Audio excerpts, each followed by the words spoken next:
Hello, welcome to Blaine's Escape Corner, our little corner of the internet where we get to hang out and talk about escapism, typically anime. That's usually what it is. Good evening. Is Louis Kemner still in the friendship arc? Oh, sorry. Is Louis Kemner still in the friendship arc, or will we see him enter his cynical critic arc? Find out right now on Blaine's Steven Universe Corner. In the alternate reality where I think Steven Universe is a show that anyone should waste their time watching. And it happens to be on Toonami. That's the other thing that would have to happen there. But I am very excited. I was happy to pop on tonight. And then my wife was like, "Oh, you need your sake," and I was like, "Yeah." Oh, because she went to the grocery store today, and I was like, "Oh, I should have had you, pick up something different, something new." And she's like, "You already have a whole thing of tanuki wrapped," and I was like, "What? No!" And she was right. I have a whole thing of tanuki, and it's sealed.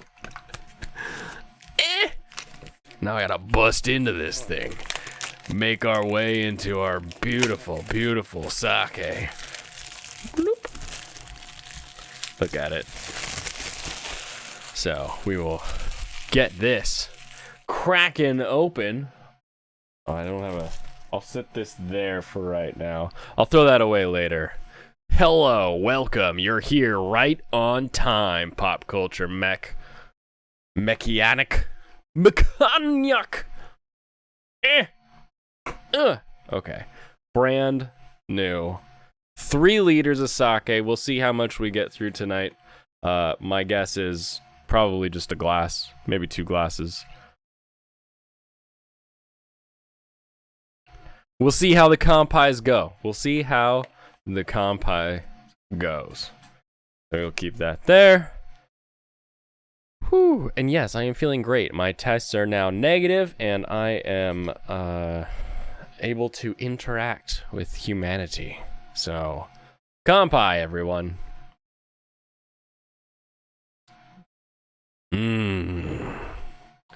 Nothing like sake where you can taste the rafters. I can taste old. It's not rotten wood. It's just very aged, very well worn, well weathered. Like you go into an old wooden barn, you can just kind of smell like the wood. You go into Grandpa's workshop. I can taste it. I can taste it through this Tanuki Scroat sake, and I love it. I love it so much. So much. So much. All right. Well, let's. I wasn't sure I'd have anime to talk about today. Because of the gunt explosion that occurred all over the place last night, and I just wasn't sure. I wasn't sure that I would have the time and the wherewithal to get ready for a waifu Wednesday here on the Escape Corner. So just because it makes me giggle like a small child, we are going to start with. Oh man. we okay, that's funny. I'm gonna like that one too. I'm gonna be like, you got me liking tweets while streaming. In the middle of my stream.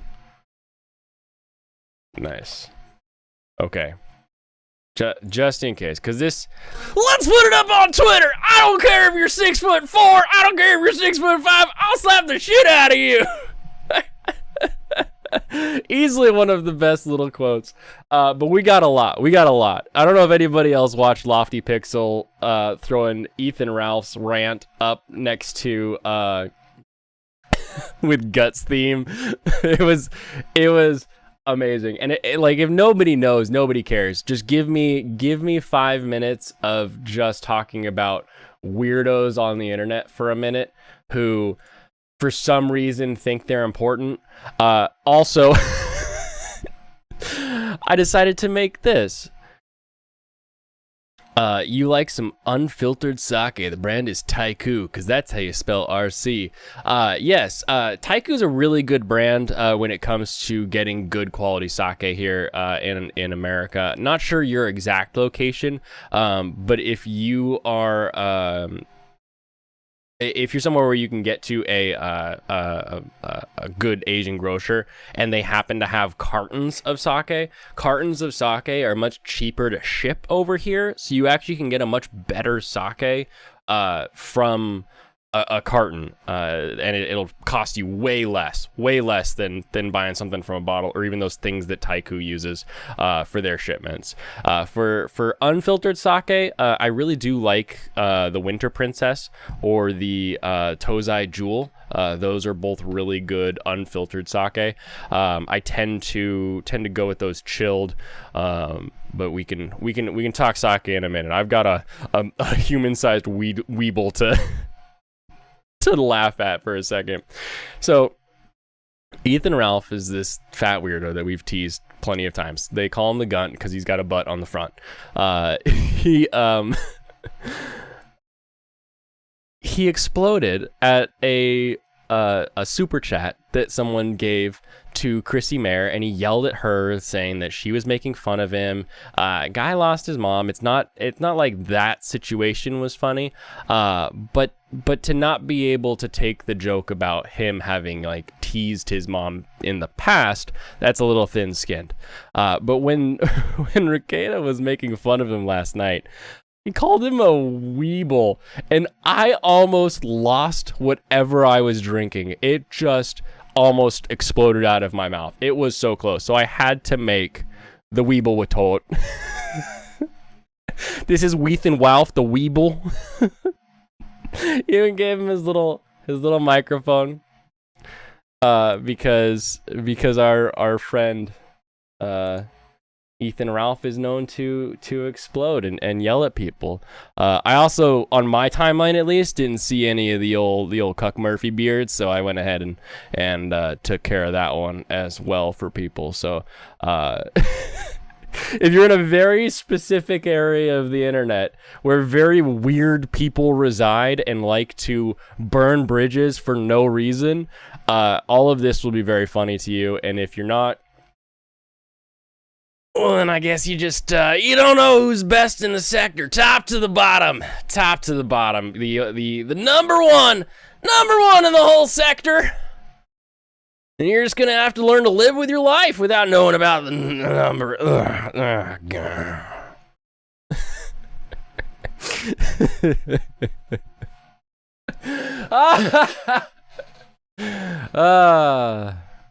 I have no skin in the game, but I do laugh. I do laugh at that human. It always brings a chuckle to my eye. That's for sure. And speaking of juice boxes, one of my favorite sake is called Oni Kadoshi. Not including so wait. Oh no. My sister's cat is staying with us and has a very jingly collar.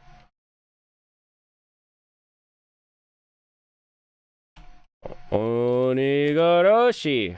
What? Wait. No, it's called Onikodoshi. Why can't I find it now? Oh, here it is. Yeah. Onikodoshi. This sake right here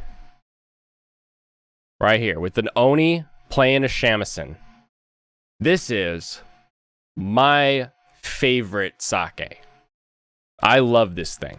The big bottle costs like $50. It's when you're talking sake, it's quite pricey in that realm. Not like among alcohol, it's not gonna like kill you to buy it if you're already buying copious amounts of alcohol, but it is more expensive than most. But you can get it in a juice box. I'd only ever seen the juice boxes in Japan, because in Japan there's open container laws, so you can pop it open, you can walk down the street having some onikaroshi. But I found onikaroshi at the Wajimaya in Seattle, so I'm very stoked, very happy. Maybe I'll grab some juice boxes that we can enjoy on stream together next time, because it is a fun way to drink a sake. So we definitely will get into that. Okay.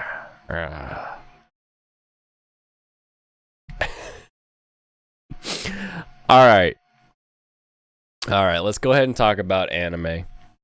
Let us speak on our favorite thing. The reason we're here, the reason we gathered here today, we're here to talk about Daemon, which continues again. Like this show has set up a premise and is delivering episode after episode on that premise, and I am having a blast. We're learning about literally how to make this wagashi, where you take a dough, you put a little thumbprint, you make it an oval, you put more dough in, and then you put the piece in, and as you wrap it, the white starts to come through so it looks like a flower. We're having really fun, enjoyable time. We're meeting new people that have their own flaws and how they can get over them. And this episode hit me because I used to do real estate a long time ago, and in real estate, you're gonna pay the agents about 5%, 6%, 7%, kind of whatever they're worth. You're gonna pay them about 5 to 7% of what your home sells for as a commission, and then they'll take that 5 to 7% and they will split that with the other agent if there happens to be another agent in the transaction.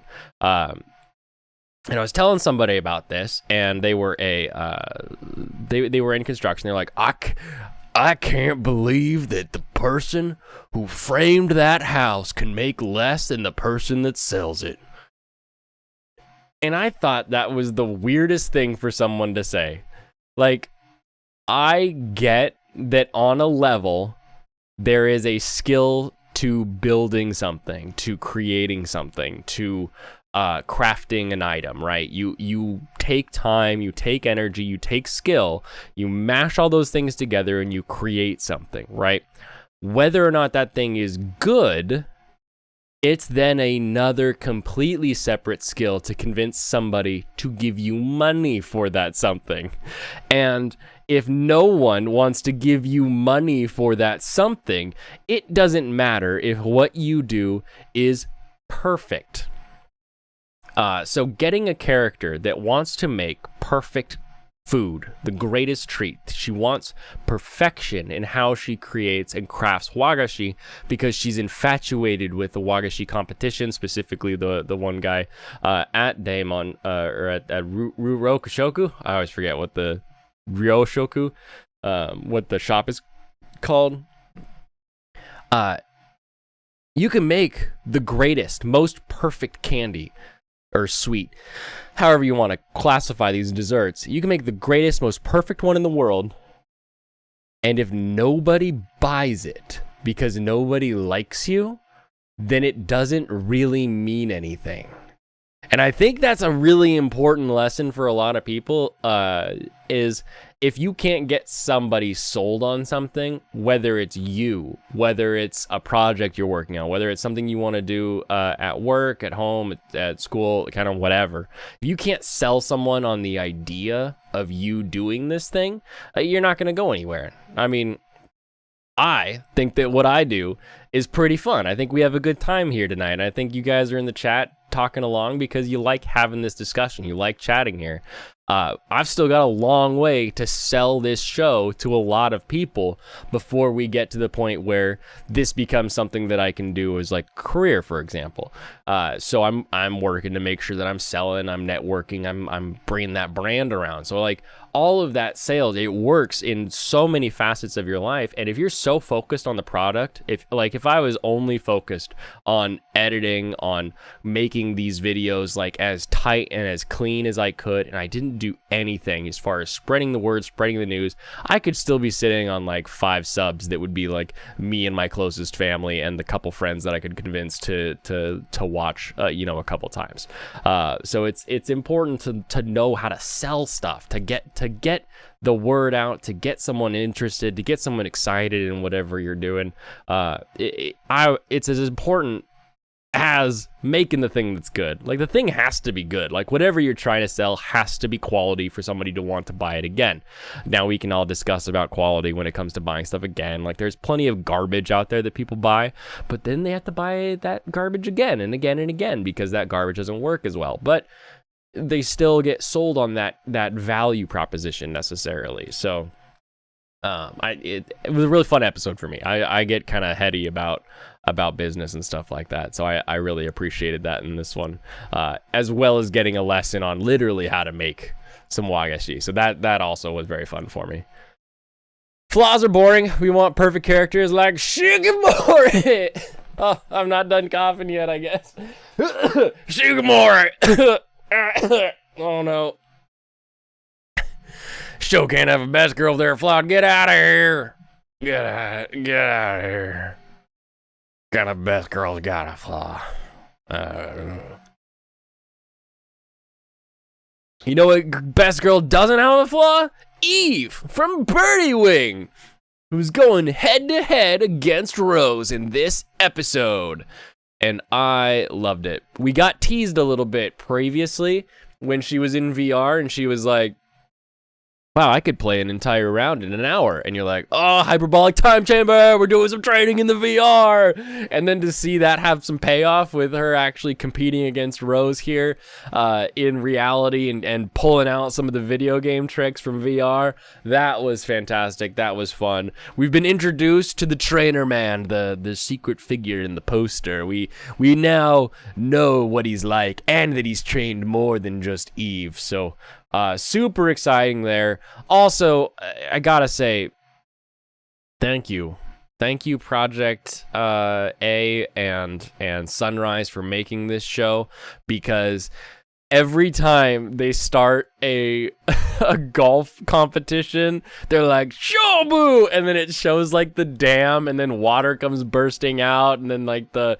walls come in to divide the water and split it, and it starts to create the thing, and then it cuts to like a power plant with a bunch of dudes just sitting around like, oh yeah, we're maintaining power, optimal flow here. We've got the transducers on medium. You know, it's like there's so many people to make this underground golfing facility function that it blows my mind. Just absolutely blows my mind that someone was like, yeah, okay, let's go ahead and do it.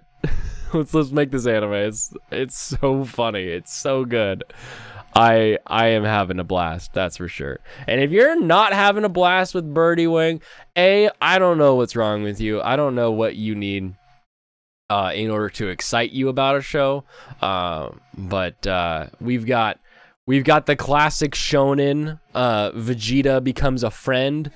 As you do, we're getting old trainer, we're getting long-term rival of, someone who wanted to fight but made them better. Like that's speaking of, Guts theme, right? That is classic Berserk of, hey, you might be a fun fight later, boy, so I'm not gonna kill you yet. And Zod just, flies away and then comes back volumes later to actually fight. You need it not to be golf. Oh my goodness. So you need like I need high not to be volleyball. Like, get out. A Kuroko no Basket needs to not be basketball. Like, that's like saying that you need your Gundams to not use beam swords. Like, get out of here. Get out of here. It's fine that it's golf. It's hilarious that it's golf. You never expect it because it's golf. It makes it all the greater. This is like when a mecha show has the robots doing like performance dancing or something. Like we get a Gunbuster where they're actually doing like sit-ups and crap, and they're like working out in their robots. That's what this is. This is it's a little bait and switch. El bate to switchi. Oh, hopefully I gotta check out my 3D print. 1 second. Don't go anywhere.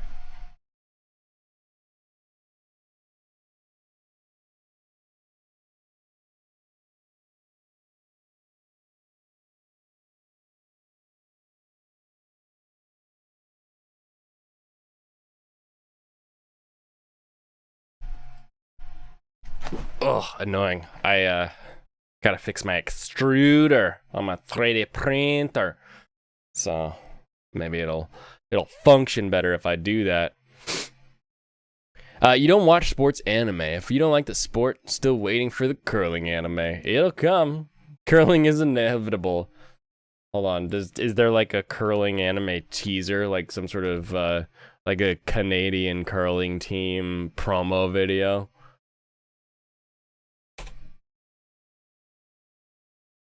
Is there an anime about curling? Chunibyo is about as far as it gets. There's a curling episode in Chunibyo, apparently. Oh, that's right. They clean the pool. There's a manga! There's more. Whoa! Hold on.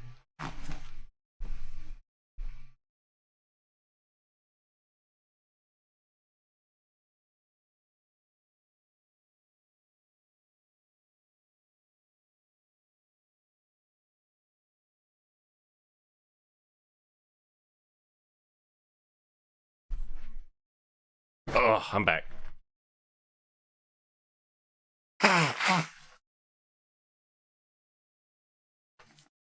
Whew. All right. Curling manga scene on point. Yeah, look at this. There's at least 3. Miss Iceman, curling love. There's 2+ chapters since 2020. Here's some kind of manga, little curling no Mikata, Hijikawa Miya, or whatever. This one though, Hi Baru curling stones. Hi Baru curling stones. Meet me on the ice. It's got a look of a very classic one, even though it says 2020. Sweep, the 2009, the city at the end of the railroad tracks. Minami was once famous for its hot springs, but now it's just a small country town. While walking her dog one day, Satoko, who was born and raised in Minami, accidentally ends up discovering a new hot spring. However, she finds it on a construction site belonging to the neighboring city, Kita.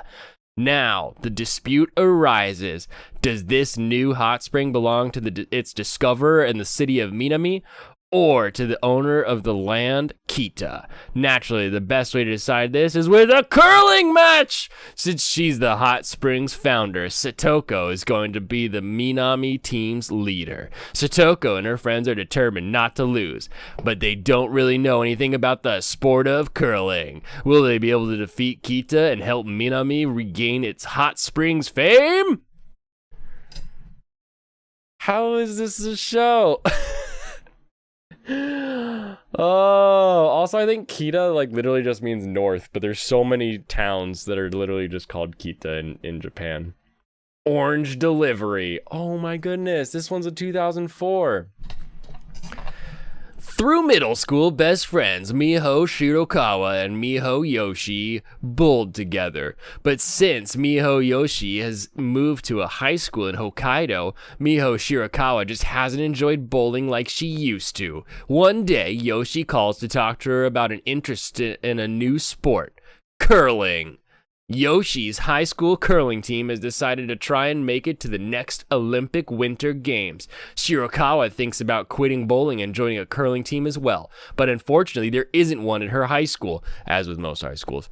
At least there isn't until Shirokawa accidentally sells the idea to a former figure skater, Rin, and her friend, Ando. Oh my goodness.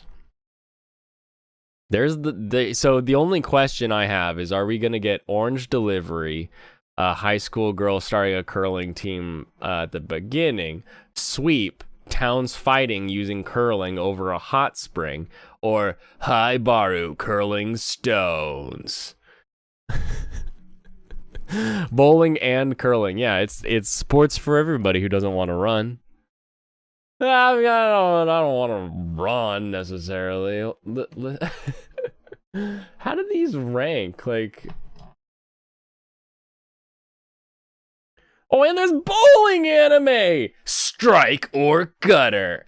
Tokiwa Bowl no Megami-sama. Kyupo Kano. Pink Spot, the 1990s bowling manga. Just Pocket, the 2007 bowling manga. Why are there so many bowling manga? Oh my goodness, this is mind-blowing to me right now. Okay, so here's what I want to know. I want to know if Sweep, does this have any kind of rating? Manga. My anime list. It's NA. It only has 43 members for Sweep the manga. Does Orange Delivery have more? Orange Delivery. I don't even see Orange manga. Orange Delivery. Here we go. 195 members. This is it. This will be the first. This will be the one. 195 members. Got 4 times as many people that are interested in Orange Justice, Orange Delivery, the bowling and curling manga. It is finished, so we can get a complete ONA, I guess. Only 4 volumes and 24 chapters. Oh. How will she face all the difficulties of starting up the team when she only has the vaguest idea of what the sport of curling is even about?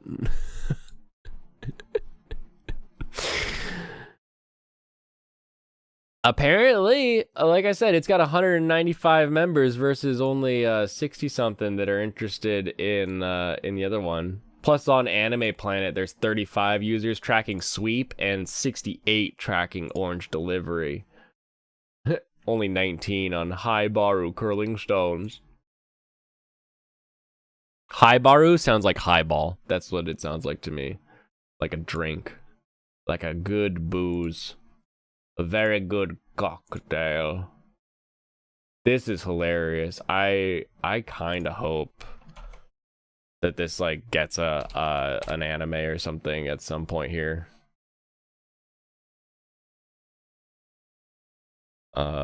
There's a manga about curling, bowling, and it sounds pretty cool. Hold on, let's make sure we put a image, because you got to have images on tweets if you want them to be read, otherwise people don't do this. Anyway. So goofy. You never thought there'd be a curling anime. I didn't think that, well, there isn't. Let's be fair. Hold on, let's be fair. Curling anime, there is not. Curling manga, there is. And we know manga becomes anime, which means that by the transitive property, we essentially have a curling anime, but just we're waiting. Who should make that? Who would make that? Would you have what if like Bones? What if Bones made the curling manga into an anime? I'd probably want to see it as a probably a Clover. They'd probably do decent. They'd probably leave it all drawn too, because I could see it being a little like, oh, let's just make the curling stones out of CG, so we don't have to worry about it. It'll be the #1 search on Google eventually. There's just this, you look at Google Trends, and it's like curling manga, curling anime is just nothing, and then just today is like 100. Because it's all based on like percentages or whatever.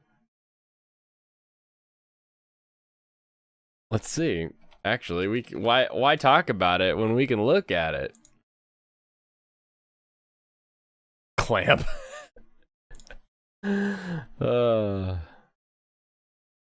Curling anime. Oh, well, it's not us. Something else. February of this year, curling anime hit a spike, which we can only guess means that like 2 people were searching for it at the time. Let's compare it to curling manga.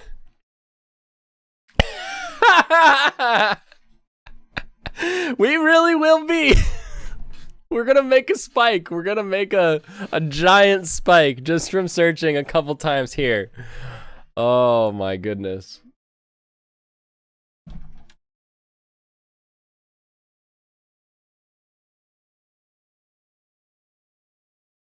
Oh my goodness. That's hilarious. I kind of like the idea of 2 towns fighting over a hot spring and they have to solve it using curling. It's so weird. It's so weird that Kabaddi is the one that's like listed as the similar anime or similar mangas on the Anime Planet website. Oh my goodness, that I was not expecting that to be as funny as I think it is, at least.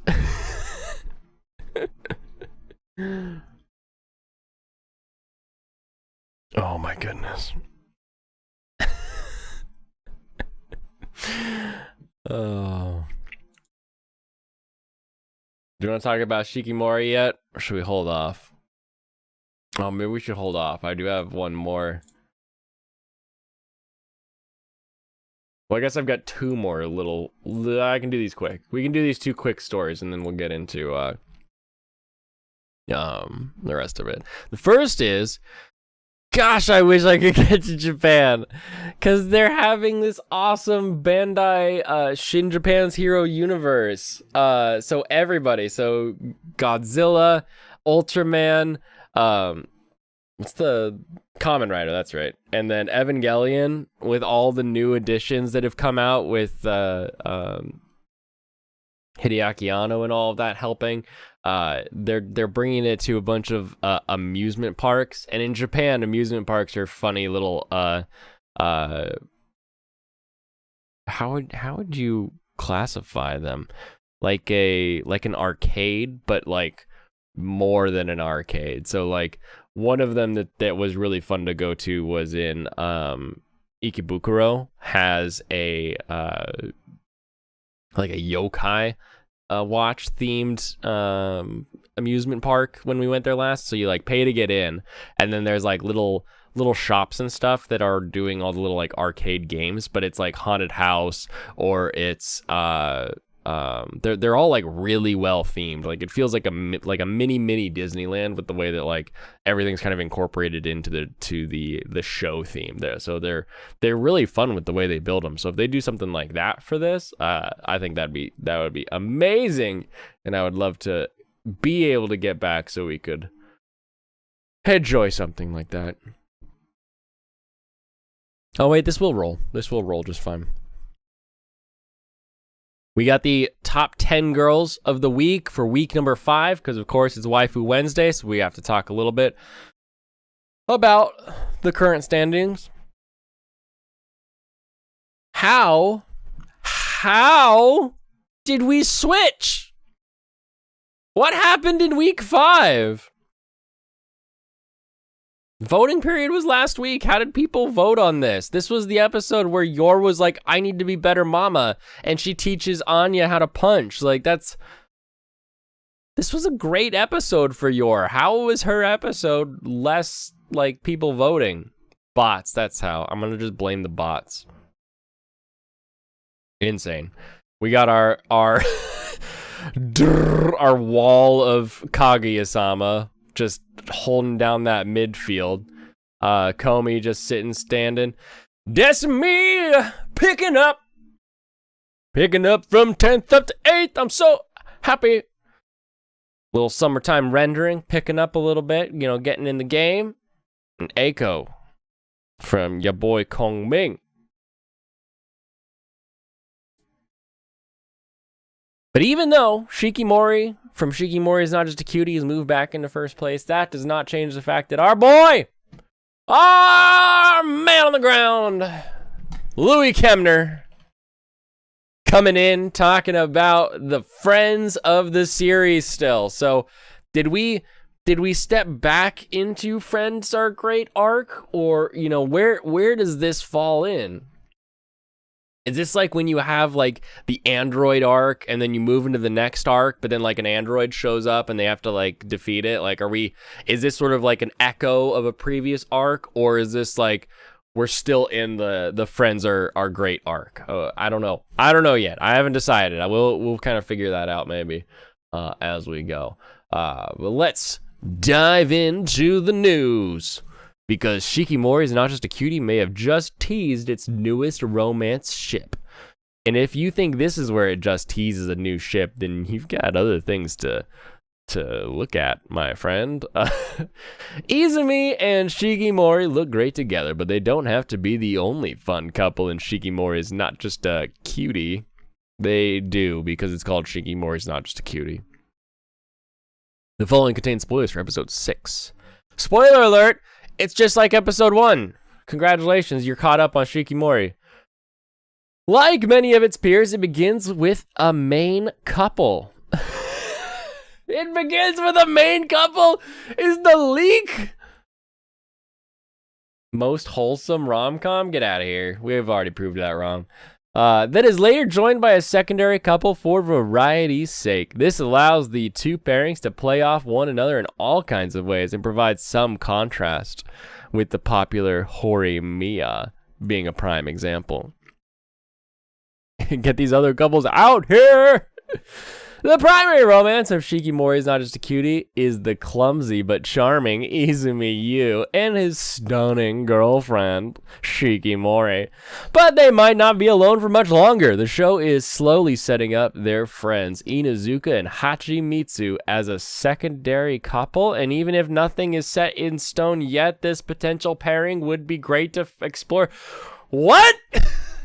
What?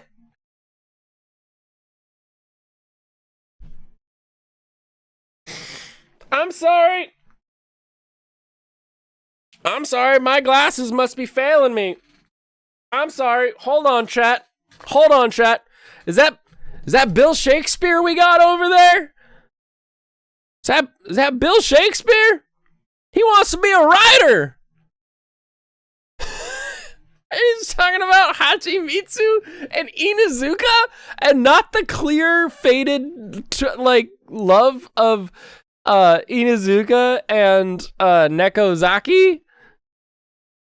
Heck, I would take Nekozaki and Hachimitsu before I said Inuzuka and Hachimitsu. Hachimitsu is such a better pairing with Izumi, to be honest. It should be Nekozaki and Shikimori, and Hachimitsu and Izumi, and Inuzuka can go be a Chad somewhere else.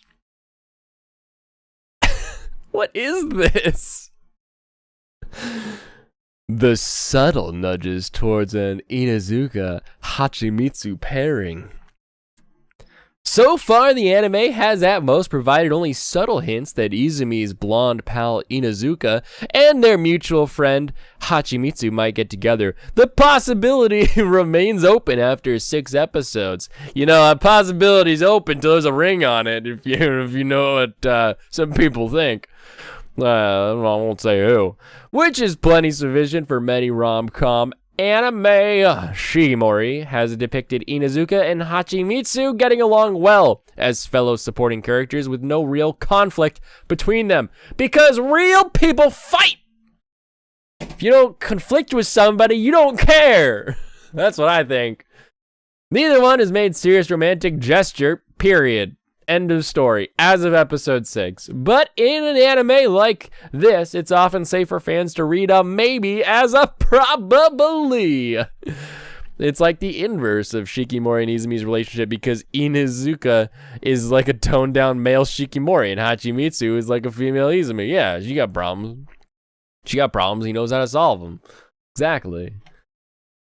Even if those characters don't actually get together, they've got the basic building blocks for a charming secondary ship. And no one could blame Shikimori viewers for shipping them already. You know, we've got the Nina, the Pinta, and the Izumi, Inuzaka and Hachimitsu.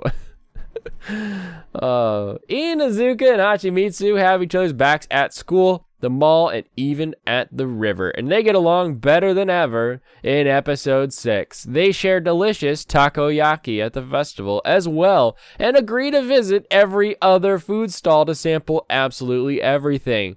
Their mutual friend Nekozaki notes to herself how pumped Hachimitsu seems to be, then realizes they will miss the fireworks show while visiting those food stalls together.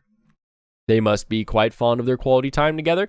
It takes a lot to lure an anime character away from obligatory fireworks, like obligatory chocolate. The value of a secondary ship in anime, yar. Whether or not Inuzuka and his dryly witted friend Hachimitsu end up getting together, or even going on a single date, series such as Shikimori's Not Just a Cutie often benefit greatly from having one or more secondary romances in the story. I feel like this story could do a lot better though. Period. End of story. That's just my sentence. That's separate entirely from this conversation. Series such as Shikimori's Not Just Cutie often just secondary romance in the story. Every couple is different, so having 2 or more established romances allows romance fans to find a couple that suits their taste. Tasty. If Izumi Shikimori is underwhelming, viewers can treat themselves to Inuzuka Hachimitsu. Oh, we got a error for once. If that pairing ever comes to pass. That's a big if. I don't know. If Izumi Shikimori is underwhelming. Plus, this would humble the main couple a bit and remind them that not everything revolves around Izumi and Shikimori's relationship. No, everything revolves around keeping Izumi alive. The entire show is the Keep Izumi Alive show. Having another couple might also stoke the flames of friendly rivalry between Shikimori's main pairing, and that would fit the show's themes. The lead characters like to compete with each other, such as when Shikimori went up against Nekozaki in a game of basketball during a flashback. Likewise, episode 6 saw Inuzuka and Shikimori show their friendly but fierce competitive side when playing the goldfish scooping game. Yeah. But then Nekozaki jumped into the game, and Hachimitsu just made sure nobody else joined the game. If Shikimori's Not Just a Cutie has 2 couples, that could politely complete to see which one is better, or at least attempt to one-up each other with romantic gestures. This would ensure that Izumi and Shikimori don't fall into a rut or get bored with one another. They probably wouldn't anyway, but a little competition should do them some good all the same. Who competes? Who competes about that kind of thing? Nina Pinta Santa Maria. Do you have a picture of all 3 boats? Yeah, we do. What a weird... I was not expecting that. I feel like I'm at a loss for words right now.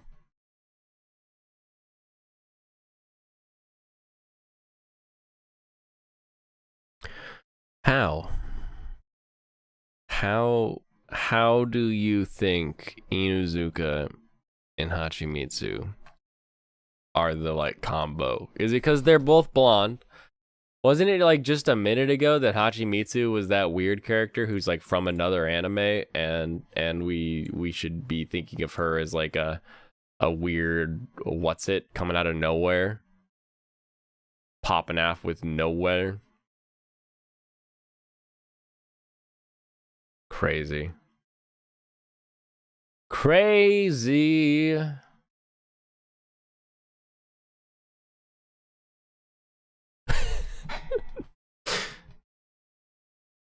Louis a boatsman.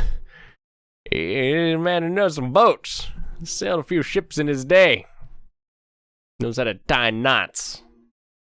Sail the seas. Oh my goodness.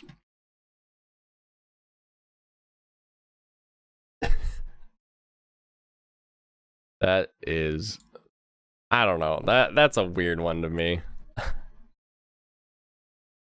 Oh my goodness.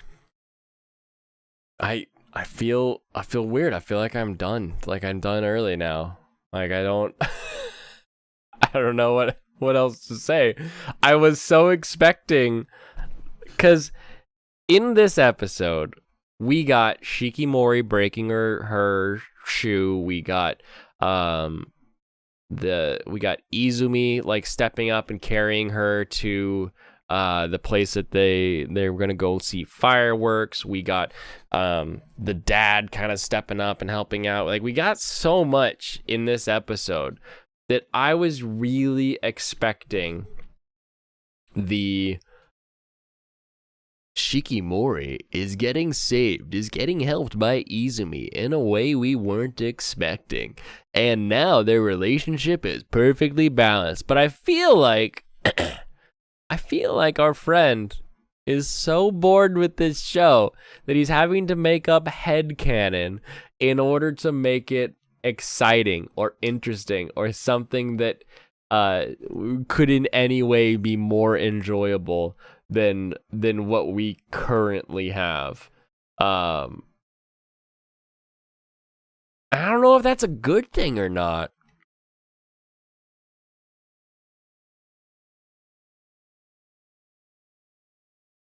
I prep for the obvious ship. Nothing could prepare you for the Chemner. Get Chemnered. Oh man, everybody's so excited for Chainsaw Man release later. I'm a anime only, so I have no idea what's coming with that, other than the fact that I see the cosplays of like the Chainsaw Man. But that looks exciting. That looks very exciting. Also, Netflix finally released Vampire in the Garden, so we can watch that if I have time. Assuming we don't have any sort of Guntpocalypses again tonight, which there's just no guarantee that we're not gonna have another Guntpocalypse.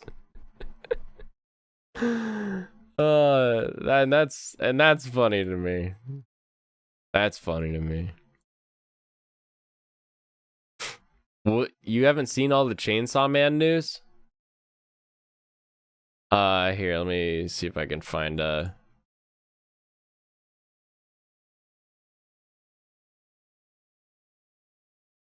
here. This'll we can use HITC. Chainsaw Man anime adaptation to release later in 2022 on Crunchyroll. Crunchyroll has confirmed that they will be streaming the anime adaptation of Chainsaw Man in 2022, with reports indicating on October 2022 release date. There are literally thousands of manga series from around the world available for you to read online, but there aren't that many series quite like Chainsaw Man and Everyone Who Wants You to Bark for a Lady. With considerably darker theme than... Excuse me while I laugh. Ha ha ha! I darker theme than traditional anime series. Like, we can go to Hellsing, we can go to Berserk, we can go like any number of series that have very dark themes. Even like something like Death Note has a pretty dark theme overall when it comes to you give someone all the power, they're gonna turn into a maniacal god creature. Alongside extremely gory violence and a set of superb characters, the manga has become a fan favorite over recent years. However, the series has now received a major update. Confirmation from Crunchyroll that the Chainsaw Man anime adaptation will be streaming via their platform when it releases later in 2022. Some images. Watch out, spoilers! In December 2020, rumors about an anime started when the unofficial Shonen Jump News Twitter page tweeted that a TV anime adaptation for Chainsaw Man would be produced. Many fans had been expecting an anime adaptation. I honestly thought there already was an anime adaptation. With how many fan images I was seeing, how many cosplays I was seeing, how much Chainsaw Man is just out there. I swore it just got released and maybe it was on like High Dive or it was stuck in Netflix jail, or that it was somewhere that I couldn't see it. But apparently it had not, so now it's coming out. Chainsaw Man would be produced. Many fans had been expecting anime adaptation to be revealed following the conclusion of the manga. The weekend after, author Tatsuki Fujimoto said that an important announcement will be made. I'm the manga man and there's something cool coming. On December 13th, it was officially confirmed that the epic manga would be adapted into a brutal television series. Alongside the announcement, the first look promo image for the new series was also shared below. The anime adaptation of Chainsaw Man will be produced by MAPPA, which they're going to do good. They're going to do fine. They have an incredible few years producing The God of High School, which isn't like the greatest show. I know a lot of people really praise God of High School. They think it looks really good. I really find that show to look so boring. Not like the theme or the story or anything like that is specifically boring. Like, if you look at the scenes, I watch it and I watch the fights and I watch all this stuff and I'm like, yeah, okay.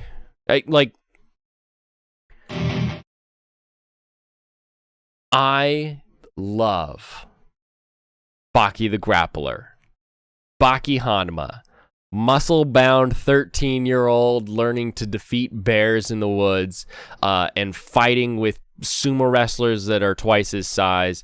He defeats 50 men, and he goes through all of these different arcs, learning different fighting styles, learning to fight different people, getting stronger and stronger so that he can eventually fight against his dad, who is basically the devil, or at least the devil is living in the muscles on his back. And that show, Baki the Grappler, and then some of the newer Netflix ones look decent, but they make fights that are so visceral, so intense, so just pound for pound, like you can feel the impact like resonating through the air as you see these two guys fighting.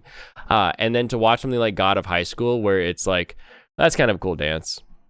So that was cool. They danced. Awesome. It just, there's no impact. There's no real force behind it. And I think there's a YouTube channel called Every Frame of Pause. Every Frame of Picture. Hold on, let me make sure I'm doing this right. Jackie Chan, Every Frame of Painting. That's what it is. Every Frame of Painting does a whole series on Jackie Chan that is fantastic. And one of the things that they point out that is so interesting is as the punch comes in, like if you see the person and Jackie in the scene will come and the punch will come and you'll see the person get hit, and then it will cut to closer to the impact. So you get a cut and then you get to see the impact again. So you see the punch from wider and then it quick cuts to the not just the punch being finished, but it actually pulls back a little bit timeline wise to see the impact. And when you play that at full speed, you get this very resounding like it just really, you can feel the fact that someone got hit with the way they've cut the show, let alone the fact that they're actually like hitting each other and beating each other up. And there's just something about the way some people choreograph and film and direct fight scenes that makes them really, really impactful true fights. And then there's other ways where it just feels like a dance. And the God of High School is a dance. 32-year-old Japanese woman, 4'3", 65. 13-year-old Japanese boy, 6'4", 235. No, Baki's tiny. He's muscle bound, but at least he is tiny. He's not like a JoJo. I get the let's see if I can pull up a. Now he may be. It's been a while since I've watched it. But in the like the original series, Baki the Grappler, this is young Baki. He is definitely this, like, he's muscle bound. Like, kid is jacked, right? Like, just straight jacked. But when he's like, they actually let him grow up. Like, he gets bigger in the later series, and you can see him, like, when he's fighting, like, he's not as tall as everybody else that he's fighting against. Like, when he's going against Doppo Orochi, you know, he's clearly outclassed and outsized. When he goes against the heck was this guy's name? He's outclassed, he's outsized. Everybody else around him is huge. It really does feel like he's a kid when you compare him to the other fighters. So at least he's not like Josuke or Jotaro, where you're like, bro, you 30. It feels like that scene from Bad Boys when you watch a JoJo. But at least in Baki the Grappler, you actually feel like he's a little guy who's going up against big guys. Really, really good show. I should read the manga. Every time I see a panel, it feels the way that the show looks. Maybe I should dive into manga again, and I'll start with Baki. Everything about God of High School was bad. Good to know I am always right. Anyway, let's finish this one off, I guess. Dodo Hey Dodo, Jujutsu Kaisen, and the final season of AOT. Is it the final season or final season part 2 or final season The Coming Again? Considering how visually stunning these series have been, fans are understandably extremely excited about having Mappa at the helm of the Chainsaw Man anime. Mappa confirms that it's coming in 2022, not revealed exactly when the Chainsaw Man anime will premiere in 2022. However, the summer slate only just around the corner, and the majority of its upcoming series already being revealed. Money's on October. Money! How many golf bets would you like to put on that one? As part of the fall slate. Interestingly, this has already been rumored on social media, with fans around the world also theorizing that an October 2022 release was the most likely premiere window. Last month, new rumors about the anime adaptation began circulating online, with anime YouTuber James Hansen tweeting that the series will run over 2 cores and also will premiere in the fall. Have I watched Dororo? Yeah, I have. Final season part 3. No, it's final season the next, and then final season finally, and then final season the finaling. I like Dororo a lot. They obviously changed some stuff from the manga story that I was familiar with, but they didn't really like change it to a point where it ruined anything for me. I get that some people thought it changed in like a bad way, but I felt like it wasn't really meaningful in the way that it updated. Core is a 3-month programming block. When Chainsaw Man does eventually make his big debut, fans can expect the series to feature as part of your Sunday anime schedule. This is because Sundays are turning into the most prominent day for anime to air in Japan. Attack on Titan, JJK, and Demon Slayer are recent examples. At an early estimate, we predicted Chainsaw Man Season 1, Episode 1 will premiere on either Sunday, October 2nd or 9th.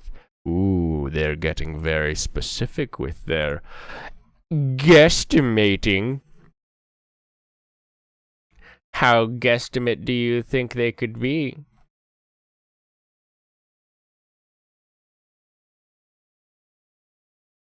I changed it a lot, but you loved it. It was so good. It was so good. And I gotta say, 90% of what makes something like Dororo so good is just the fact that the source material, Tezuka's work, is so good. It's so hard to take a show that he made or designed or was really in any way a part of and make it bad, I would say. I wasn't even that far off the joke, actually. Taiga from Toradora and Konata from Lucky Star are both listed as 4'8". And Jotaro is 6'5". Yep. But Jotaro's dad is also a giant human as well, so he gets those genes. The Joestar genes are mighty large, if you know what I mean.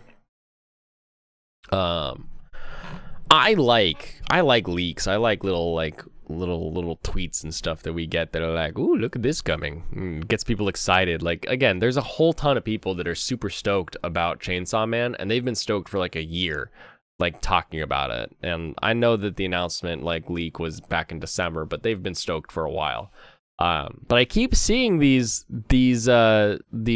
industry insiders that are like, anime leaks are concerning. They're killing the industry. And I know there's an article that's going to be released here from Bounding into Comics pretty soon that'll get more into this potentially. But I don't get it. Like, someone needs to explain to me what the problem is with a leak that gets people excited for your product. Like, if something leaks and people hate your product, then you know that you should change the product, right? We saw that with Sonic. They're like, hey, look, it's Sonic. And everybody was like, that's really dumb. That's really stupid. You need to make it look like this. And they did. They took that news and they updated and they changed it, right? Or you leak it and everybody loves it and you get people more excited for it and more interested in seeing it or doing it. But I'm seeing these things specifically from this Onda guy that's like, leaks are killing the industry. People are bad for leaking. Don't ask for leaks. And I'm like, why? I don't get it. I don't get it. Maybe they can explain it to me. Because he talked about the leaks that have been happening recently in the anime industry. Going to share some things he'd like people overseas to know. Aww. One of the best. I talked with him privately, and he said they are currently investigating these leaks. Exactly. It's another form of advertising, and I thought they were all intentional myself. So I feel like this anti-leak rhetoric is more advertising for leaks. It's saying, oh, we're gonna clamp down on this channel because they've been leaking things. I don't get it. Specifically on an anime he is working on, like Urusei Yatsura Bastard or MF Ghost. MF Ghost has been officially announced. I don't understand, is there a leak I'm missing? Because every time I see leaks coming from Sugoi Light, the leaks are always like, hey, new image from the show that's coming out. And I'm like, wow, that's awesome. I can't wait to see that show every time. That's literally my response every time. So I don't understand it. Maybe someone will explain it to me. They're very aware of these leaks, and they imagine that they are industry insiders that are leaking I'm going to try to translate this on the fly, that are leaking these teasers and informations, which means a serious breach of confidentiality occurred in the production. Okay, I get it. You have someone sign an NDA, but the fact that you're trying to blame this leak on someone who's just drawing something is a little, I'm not so sure. This is a marketing department. It's like, oh, we should pass this around, and they just kind of drop it somewhere, you know? We would like the specific account to be aware that it is committing a criminal act of stealing trade secrets and, if possible, to voluntarily stop. I wonder if there is something strange about Japanese copyright that makes them have to threaten legal action. If these leaks continue, legal action may take action. Like maybe their NDA doesn't mean anything if they don't try to enforce it.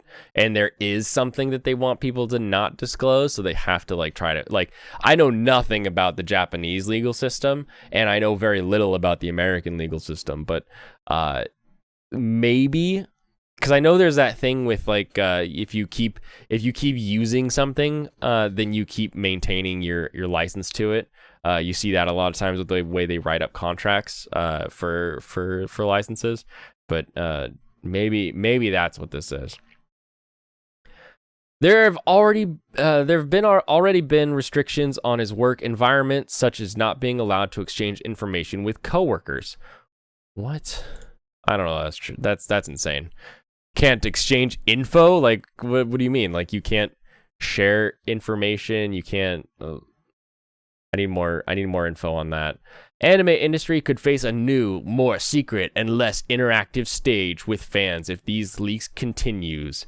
Well, then just share more. Like, don't be so withdrawn. This isn't the Edo period. You don't need to have to close your country off. Otherwise, America's gonna come busting in and say, "Hey, time to share what you've got," just like they did back in the Meiji.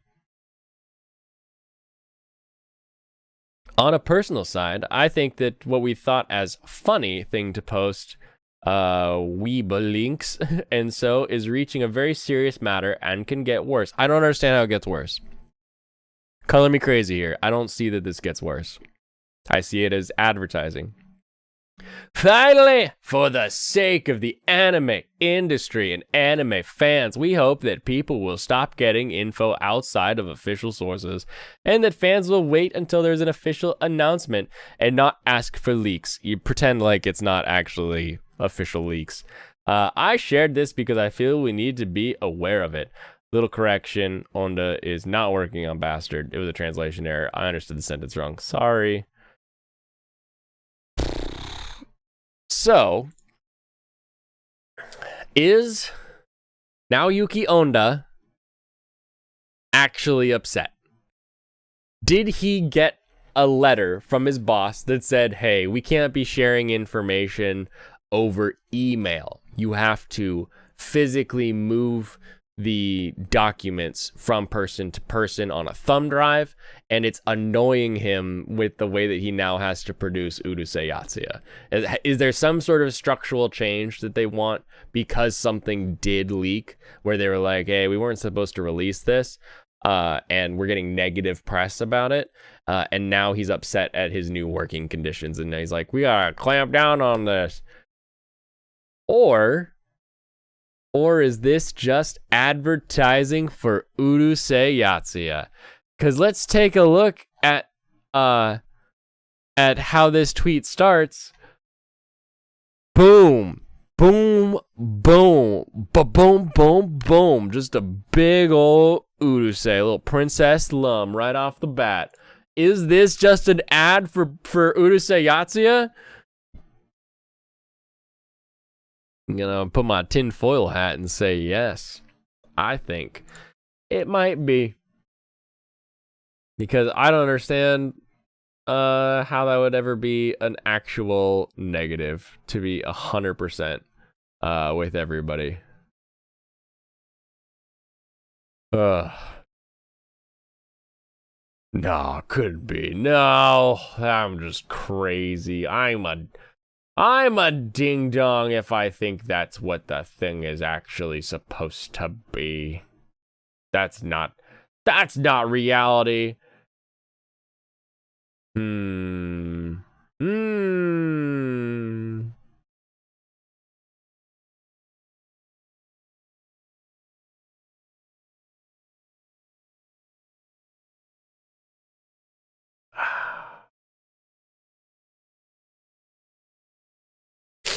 Who would lie about that? What could they stand to gain? Which is, to be fair, I do think that there are people that will get like a letter or something, because corporate will do this. The corporate world will say, Due to a recent article by blah, blah, blah, we are going to be changing the way in which we communicate. We are going to be changing the way in which we hold our meetings. We will no longer be doing virtual, you will now have to use this. They'll send something like that, and I could see somebody being like, God, now I just figured out WebEx, and now you're gonna make me do a whole new thing. Zoom meetings are just like, I just figured it out. Now it's gonna change, and goes off and makes some announcement. But I can, as much as I can see that, I can also see it being something else. Why would they lie? They have no reason to. This seems like they are very serious about the leaks. Totally. Yes, that's why they leaked another image of Urusei as they were posting that tweet. Oh, so freaking annoying. Oh my goodness. I still feel super congested. I feel like after that 1 hour mark, I'm starting to like get less and less of my voice that actually comes out of my mouth, and it's just resonating in my sinuses instead of actually like speaking, for example. It's annoying. It's kind of frustrating. I should go take some medicine. I'm gonna do that. This was a fun little chat. We talked about Birdie Wing. We talked about Daimon, which still has one of the stupidest names of a show this season. We talked Shikimori with Louis Kemner. We learned about Chainsaw Man, so now Michael has something exciting to look forward to watching. What else did we do? I don't know. We talked about the Gunt. We started out by talking Gunt. I like internet drama stuff, and it always makes me giggle. So I'm glad you could bear with me as I talked about the Weeble Walf with Hort. Kemna.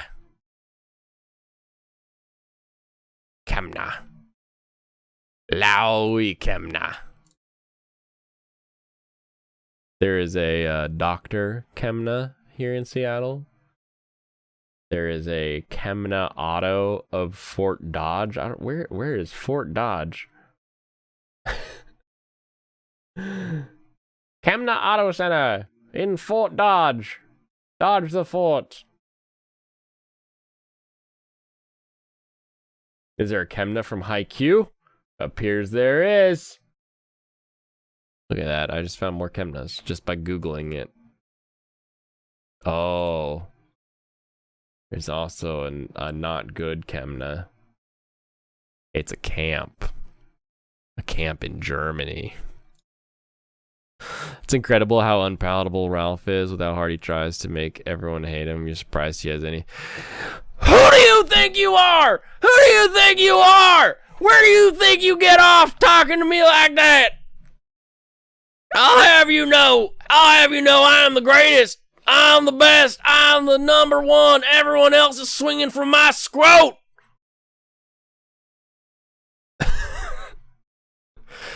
I just can't figure out. I gotta find another burger in the trash.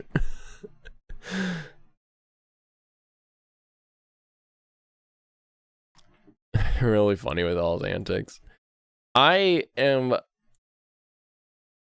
blown away that people like that actually exist.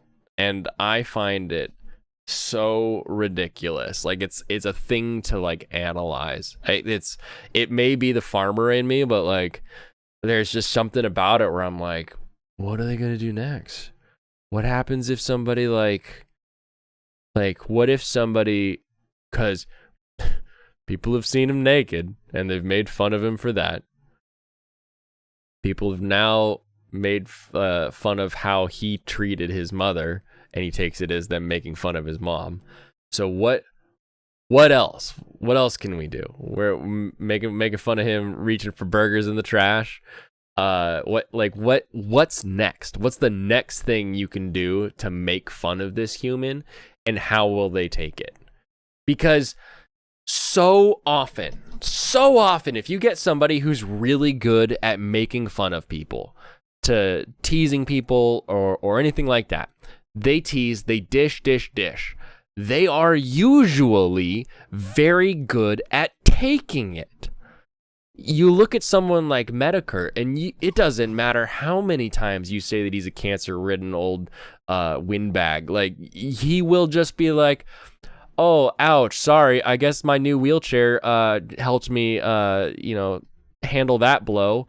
And then he'll just throw something else back at you. It's amazing the way somebody who's really good at giving dirt or dishing out humility, we'll say, is really good at also taking it, because at the end of the day, they know that it's really not that big a deal, which tells me that all of the dirt, all of the crap, all of the things that someone like Ralph says, the Ralpha male, when he's spitting his truth about your 6'3" ass on Twitter, he means it. He really means it in such a way that, like, he hopes you get hurt by it, right? Like, that's the crazy thing to me, that somebody can make it out of middle school, out of high school, and actually want to say words to somebody that will cause them emotional damage. And you can only tell because when they get words thrown at them, they take emotional damage. And I know that I know Nick has his theory on histrionics and all of that, since he's learned about it from the Depp trial. But I mean, it really is just something that's as simple as a bully who really wants to hurt someone always has the thinnest skin. And usually they figure out at some point, somebody throws something back at them. Somebody, is the bigger man, the easier, they punch back, they spit back, whatever it is they do, they retort in a way that they realize, like, oh, you know what, that is kind of shitty, and maybe I need to think about what I'm doing here. In life, I need other people in order to be successful. Like I was saying earlier, you have to be able to sell you to somebody. Whether you need them to help you or if you need them just to enjoy your show. And some people, like Ralph, hit a point where they are so unpalatable that they're being sold to the people that enjoy that. It's almost a kink. It's like a devious thing where you're like, what is gonna go on? I'm gonna poke and prod this creature to see what it does. And it's just a very weird scientific thing. There's not enough of those people to keep somebody afloat usually.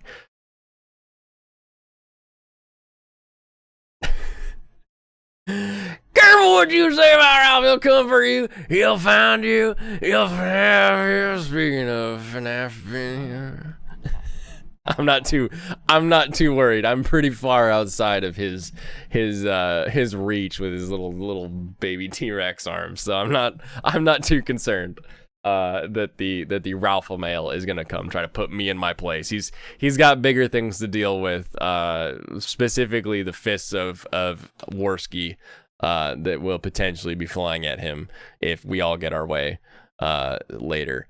FNAF, I got bored by the first game and just never got into it. I enjoy some of the theory crafting, the timeline building, some of that stuff, but I have no excitement whenever I played the game. It was always just like, okay, click that, look at that. Oh, I lost. Jump scares have never really been a thing that excited me about something. I love Silent Hill 2. I love Fear. Fear, the first Fear game, is really well done at putting you in a place where you feel uncomfortable.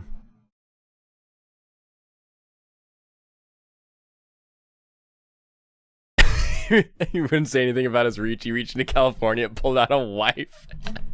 What is it, like a cobbler in an Aesop's fable? Stuck in my hand and pulled out a wife.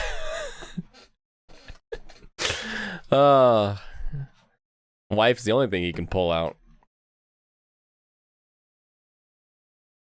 But the FNAF games just never really got me. Never got me too excited about any of them. They were interesting. And I think the excitement of people watching someone get scared by them made them much bigger than they were supposed to be.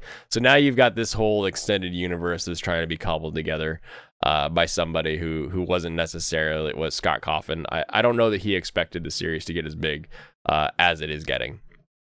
But I mean, good for him. I think it's crazy that he was able to create a movement. Like, I think the world around FNAF is more interesting than the game itself. The fact that someone was able to make a game that is, pretty simple, all things considered. The first game could have been a bunch of still images. It could have been such a very basic game and still pulled off what it needed to pull off. And for the most part, it is kind of a static game. And the fact that someone was able to create something like that and then it just takes off, that I find more interesting than the game itself. But that's just me. I get very, very picky about games that excite me or don't excite me. Like, I still play Link to the Past. Now, I'll grant you, I'm playing the randomizer from time to time because I really enjoy the puzzling of the game. But I'm much more into the Elden Ring or Gran Turismo or Deus Ex, the original Deus Ex kind of thing. So I find games that I quite enjoy and then I just keep playing them until the tape runs out, till it burns up, till you can't rewind no more. All very exciting. All very exciting. So I should have a fun announcement tomorrow. I believe the anime guy Brandon is going to be releasing the episode that we recorded tomorrow morning. So he'll premiere that at like 7 a.m. Pacific or 9 a.m. Pacific. I forget what time he usually launches stuff like that. But it should be coming out tomorrow, I believe, on Thursday. So look forward to that. A little fun crossover show. My first collab with another YouTuber had the interview show here, and then again I'm trying to see what I can do as far as getting a panel going so we can have like a weekly chat. Maybe we'll invite the audience in too, so we can have some like more opinions and more ideas and let it be just a bigger thing than just whoever's on the screen. So that might be fun. Might be fun as well. Being scared by FNAF left a long time ago. VR FNAF was fun though. Yeah. I prefer a game that just like terrifies me by the entire world being unknowable. Like that like Silent Hill 2 is such a good scary game. And if you can get the original on original hardware, that's the best way to play it.